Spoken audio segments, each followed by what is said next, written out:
ke pembiayaan mobil kami, sebenarnya bertumbuh cukup baik. Kalau kita lihat secara penjualan kendaraan, roda 4 di Indonesia, sampai dengan, Juli lalu itu mencapai 500.000 unit, dari target sekitar 920.000 sampai 940.000 unit untuk tahun, 2022 ini. Di mana kalau kita lihat sampai dengan, pertengahan tahun, 2022 ini ada kenaikan 20%.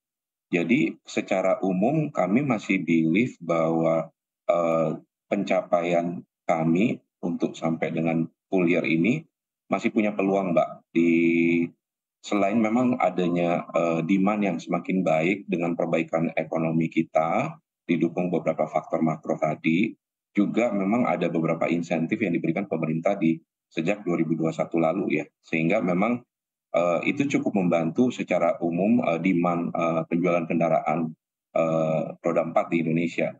Dan kita melihat bahwa sebenarnya untuk full year tahun 2022 ini, maaf, kita ingin menyalurkan kurang lebih sekitar 30 triliun rupiah, karena sampai dengan Juli ini kita udah mencapai 19,6 triliun, Mbak. Mungkin demikian, Mbak. Baik, tapi apakah ada perubahan apabila ternyata BBM ini naik? Karena kalau BBM naik ini kan artinya juga kebutuhan biaya hidup masyarakat akan semakin naik begitu. Apakah akan mempengaruhi demand? Saya kira demikian ya, utamanya mungkin segmen, mobil ataupun, konsumen yang relatifly lebih sensitif terhadap kenaikan BBM ini, Mbak, ya. Dan terutama mungkin customer-customer yang secara income ratio ataupun pos pengeluaran dia untuk biaya transportasi ataupun katakanlah cicilan kendaraan, itu sudah cukup gede terhadap, eee eee eee eee income, dari si customer itu sendiri. Tetapi secara umum kalau kita lihat, pembelian kendaraan atau mobil utamanya memang biasanya menengah ke atas ya, Mbak. Sehingga memang tentu, sensitivity itu mungkin akan sangat, bergantung dari, segmen customer tertentu itu, gitu.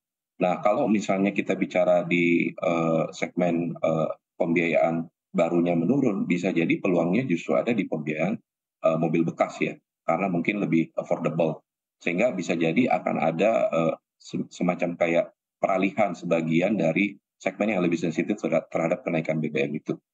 Mungkin begitu, Baik, Mbak Anka. itu baru dari segi demand. Lalu bagaimana dari segi beban operasional dari perusahaan sendiri begitu? Ini juga ada potensi kenaikan karena adanya kenaikan BBM dan juga inflasi. Iya, betul. Jadi kalau kita lihat memang, BBM utamanya kalau perusahaan logistik dan pergudangan, ya tentu akan lebih banyak imbasnya ya, misalnya kenaikan solar ataupun pertalite. Tapi kalau dari sisi, konsumen kami sendiri yang sebenarnya relatifly adalah, karyawan atau memiliki income income tetap, biasanya sih, tidak akan terlalu berpengaruh, Mbak. Memang kita tetap harus waspada ya atas, kemungkinan kenaikan BBM ini, tetapi secara daya beli, customer kami rasanya sih, ada impact, tapi kami harapin, tidak terlampau, jauh membebani. Demikian pula dari perusahaan kami, rasanya sampai hari ini kami tetap bisa memperhatikan dengan baik bagaimana rasio, biaya operasional kami terhadap total, aset kami sehingga sampai dengan saat ini kami rasa cukup manageable dan kita tetap optimis bahwa kita bisa, manage, keuangan perusahaan di tahun ini lebih baik dibandingkan tahun lalu, Mbak, Baik, begitu. apakah ada strategi khusus baik dari segi demand atau mungkin dari segi beban operasional apabila BBM dinaikkan hingga akhir tahun 2022 ini? Betul sekali, saya kira secara umum ada 3 ya yang bisa kita sampaikan. Ya pertama ya tentu kita harus selalu memperhatikan yang namanya cost of credit. Ya kita perhatikan secara seksama dan memantau cost of credit kami, bagaimana kebijakan-kebijakan kami itu bisa terus-menerus memperbaiki cost of credit kami. Sehingga, sekalipun mungkin ada penurunan, dari sisi daya beli masyarakat, ya tentu kita akan mencoba memberikan solusi atau layanan yang tetap prima kepada, konsumen kami. Dan juga kedua mungkin adalah portfolio management juga. Seperti tadi saya sampaikan, mungkin ada peluang pembiayaan mobil baru itu sebagian akan beralih ke pembiayaan mobil bekas. Notabene mungkin, Anda juga paham bahwa pembiayaan mobil bekas biasanya marginnya lebih baik walaupun tentu ada resiko juga yang perlu kami mitigasi.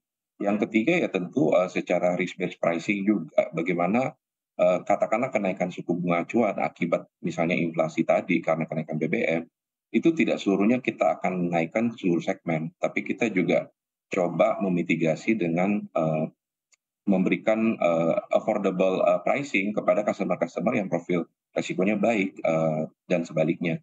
Sehingga secara overall rasanya sih itu yang bisa kita, lakukan supaya strategi kami itu menjaga momentum pertumbuhan ekonomi, Indonesia juga, kebutuhan pembiayaan kendaraan roda 4 tetap bisa disalurkan dengan baik sampai dengan full year di akhir tahun ini.